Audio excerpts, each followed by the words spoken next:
Picture yourself in America in 1959. Highways are getting bigger. Gasoline costs as much as a cup of coffee in the morning. The American dream is still alive in every home. People didn't just buy cars to get to work. They wanted a car that would make everyone in the neighborhood stop and look. Buick knew what people wanted, so they made the Electra 225 convertible. A convertible that shines like a mirror and is as long as a city block, with a V8 engine. It was never just a way to get around. It was a statement that you were at the height of your wealth and had full faith in the future. The 1959 Electra 225 convertible is more than just a car now that we look back on it. It shows a time when luxury and hope knew no bounds. Buick made it clear what it wanted to do by its name. It wasn't by chance that the number was 225. The car was 225 inches long, which is a huge number in the car world. People also saw it as a sign of wealth, power, and the ability to make a machine that was bigger and better than any other. You didn't have to introduce yourself when you drove the Electra 225 convertible. It was the car that did it. Buick also smartly used the number 225 to set the Electra apart from lower-end models, like the LeSabre and Invicta. It was like a note. This was not a normal Buick. For people who wanted luxury but didn't want to pay Cadillac prices, this was Buick at a level close to Cadillac. And Buick decided to show off that status through design. The high fins on the back that swept up made me think of wings reaching for the sky. The sharp boomerang fins on the back made it look like it was moving forward, even when it was standing still.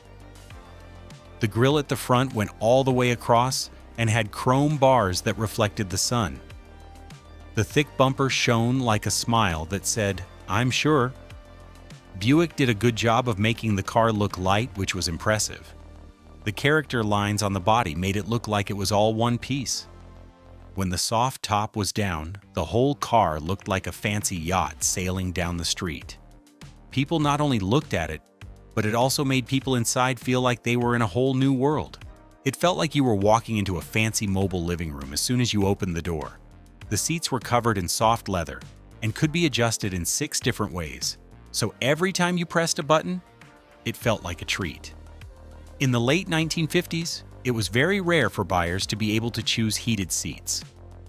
The instrument panel in front of the driver was gently curved and had backlighting that made it look like it was shimmering at night. The controls were well organized and had bright metal trim. They were both modern and easy to use. The big 2-spoke steering wheel had the look of the jet age and felt solid in your hand, making you feel like you were in charge of a plane instead of just a car. Another great thing was the convenience technology, a power antenna for an AM radio, a very cold air conditioning system that can cool the cabin even on hot summer days, windows that opened and closed easily. With the top down, the inside opened up into a huge space where 4 adults could sit comfortably, like on a long couch. And everything was perfect only after the car started to roll on the special chassis that GM made for it. The X-frame structure was a new platform for Buick in the late 1950s. It made the floor lower and the cabin bigger. Because of this, the driver felt like the Electra 225 convertible floated lightly instead of being heavy, even though it was almost 19 feet long. The coil spring suspension on all 4 wheels made the trip smooth. The Electra 225 was like a big sail that was full of wind and just drifted along comfortably on America's new, wider highways. The ultra-light power steering made it so easy to steer this huge ship that you forgot you were driving a car that was longer than most garages. The contradiction was the most interesting part. The chassis design made the car very smooth, but it also made it less stiff when it turned sharply. But at the time, Buick's customers didn't care about how fast they could go around corners. They wanted to relax. As the car drove straight down the boulevard, the wind made a noise as it swept past the convertible top. Buick called it the Wildcat 412 because of the calmness and the power that came from the huge engine under the hood. That number didn't mean displacement, it meant the huge torque of 445 pound-feet. The 401 cubic inch V8 engine, which was often called the nailhead VF8 because of its narrow valve design, was what really made the car run. This engine made about 325 horsepower, but the way it delivered power was what set it apart. Torque came very early, so with just a light press of the gas pedal, this machine, which was almost 19 feet long, moved forward with power. The driver didn't have to make the engine scream. Everything worked well and firmly, like the deep notes of a big symphony. The Doflow twin-turbine transmission made the car's personality stronger. This wasn't a gearbox for sudden bursts of speed. It was for keeping things going smoothly, with no bumps, no rush, and a steady flow like a big river. This mix made Buick's luxury convertible strong and calm at the same time. The real character of a gentleman on the boulevard. To understand why the car became a symbol at the right time, we need to put it in the context of America in 1959. During that time, the middle class was growing and the car was not only a way to get around, but also a sign of social status. In that situation, Buick chose to rename the Roadmaster, which had been around for a long time, to Electra as a sign of new beginnings. People who wanted to show off their wealth without going straight to Cadillac quickly chose the new model. It showed up in front of hotels, at drive-in theaters, and on newly built boulevards as a sign of success. Businessmen, entertainers in the middle class, and families who wanted to show off their wealth all found balance in this car. At that time, General Motors had a lot of fierce competition within the company. Pontiac's main focus was on sporty cars. Oldsmobile was more interested in technology. Cadillac was the best. Buick found a balance between luxury and usefulness. And that choice turned out to be perfect in 1959. This luxury convertible cost about $4,300 when it first came out at dealerships.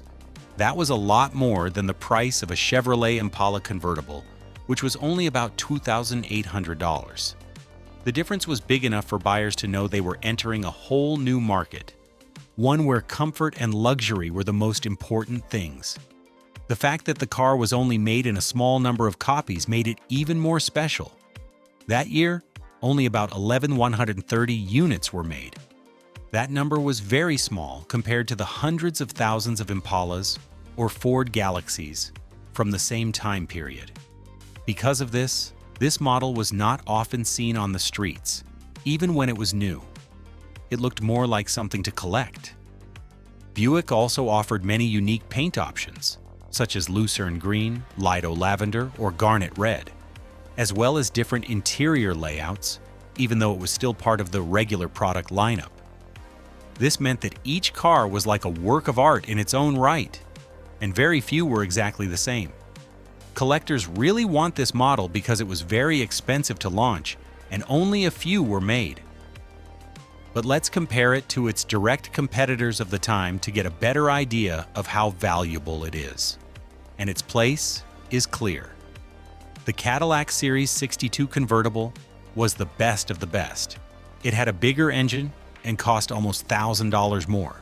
But that difference made a lot of buyers think twice, which gave Buick a chance to step in. The Lincoln Continental Mark V convertible went a different way, with a longer shape and a more formal look.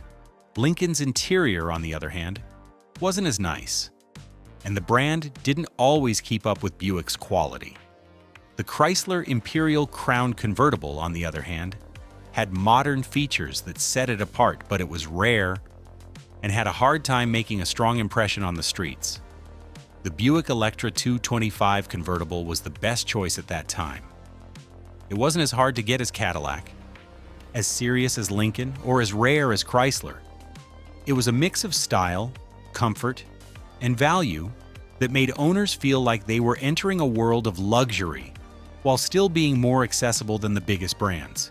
But Buick still used the Electra as its main car in the 1960s, but its aura slowly faded away. Cadillac kept making its case as the best car in the world, and many buyers agreed. People who could afford to spend more chose Cadillac over Buick.